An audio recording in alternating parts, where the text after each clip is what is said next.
Hi, and welcome to Mandated Reporting with Child Development Careers. Meet Brandon Jacobson, who teaches child development careers in the Bay Area.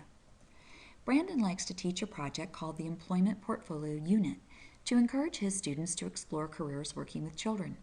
One of his students, Andy, chose social work to explore. The project required Andy to interview and then job shadow someone, so Andy contacted a neighbor of his who worked at Child Protective Services. While there were many privacy issues that had to be observed, Andy returned to give his final presentation of learning with a story of a family in crisis that got the help and intervention they needed just in time. Andy's presentation of learning served as a good segue into one of the most difficult topics that Brandon teaches: recognizing the warning signs of child abuse. Brandon knows that child abuse crosses all income levels and neighborhoods, but his students often assume that well-educated and wealthy people don't abuse their children. Last fall, after completing the CTE lesson on the signs of child abuse, one of his students shared that she was the victim of abuse.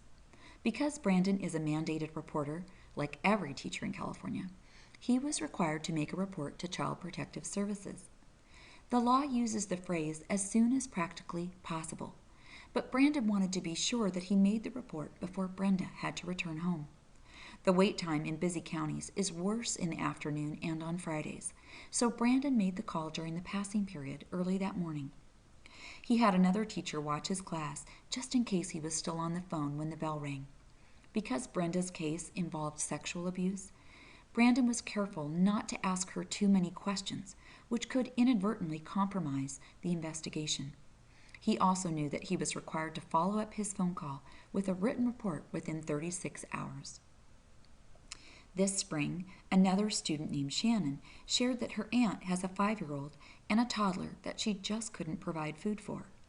Brandon had never met the aunt, but knew that his responsibility was to make the report, not investigate the truth of it. Although Child Protective Services will take Brandon's name and phone number, he knows they will not share it with Shannon's aunt. Age can be a factor in response time with CPS because they prioritize based on the vulnerability of the children as well as the situation. One time, Marla came to Brandon and shared that her dad was beating her. In that case, Brandon told her that he would be making the call. He explained the law to Marla and how he is bound by it. He outlined the process with her and encouraged her to be open and honest about what was going on when the authorities made contact. Marla was relieved to share her story and was more than willing to make an appointment with the school counselor to talk more about what she'd been experiencing.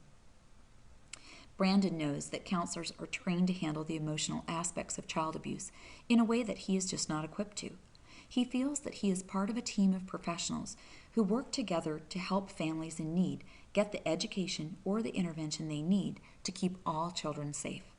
Marla was able to get the help she needed to cope with her situation. Sometimes it's just not clear if a call should be made, so Brandon calls anyway. He's found that the caseworker on the hotline is happy to help him figure out if a report should be made. For instance, when Brandon had a question about a student who was suicidal, the caseworker asked questions about how the parents were responding. Because they were actively seeking help for their child and not contributing negatively to the situation, CPS did not need to be involved. The caseworker also shared that a report made to a law enforcement agency also satisfies the reporting mandate. Thanks for watching.